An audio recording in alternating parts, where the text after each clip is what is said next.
Hey Martin, as promised, the stuff that we talked about this week in the studio, using the pressure mat. Reason we're using the pressure mat, your angle of attack has become very steep again. This is a bit of a habit that you keep going back to, with an iron around 10 degrees down, angle of attack.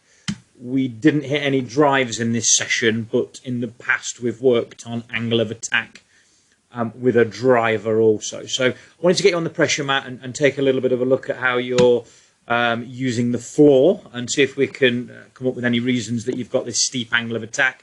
And we found some really good stuff. When you start, you've got 64% pressure on your trail foot, on your right foot, 64% pressure. That's not very good for pushing from. So what you'll see, the white pressure dot, before you can pull the trigger and make your swing, the white pressure dot moves forward to 60% in the lead foot. That's you just grabbing hold of the floor in an attempt to move the club, and now you can initiate your swing. So we could do without that. We can start with a little bit more pressure in the lead side and then just push straight into the trail side. What you'll see in early transition, you shift a lot of pressure very fast into your toes and into the lead foot extremely fast. So you'll see at this time here, you've got 100% pressure in your lead toe and 90% pressure, 87, in your lead foot.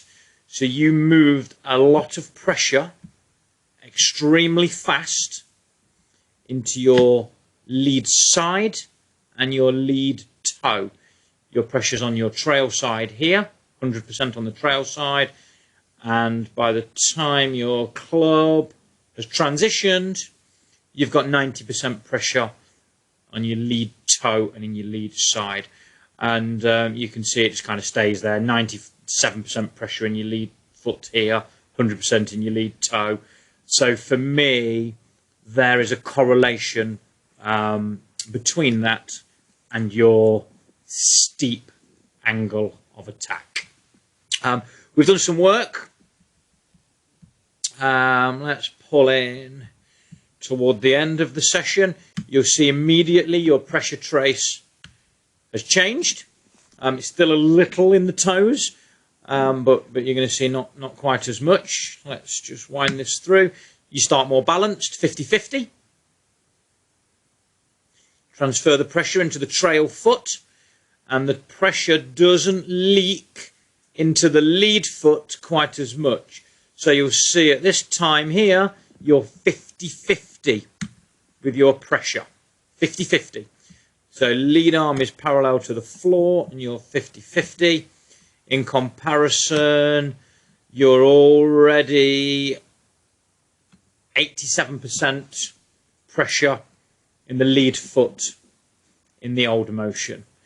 Also, in the new and improved, you're not quite as much in the lead toe. You are still in the toe, 84%, but not quite as much. So you'll see obviously over here you've got a blackout where your heel is. So that's good.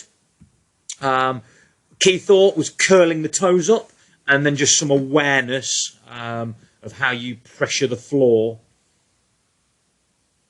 Much better. You'll see 50-50 pressure, still a little bit in the toe. And we did change the angle of attack. So you'll see at impact here, quite a significant difference with your lower body and particularly your pelvis. You see here how the pelvis has slid, and here it's a little bit more underneath you. So the pressure isn't moving to the lead foot quite as quickly, and it's not moving to the toes quite as much. That's your homework, Martin. I'll catch you in a couple of weeks. See how it goes. Take care.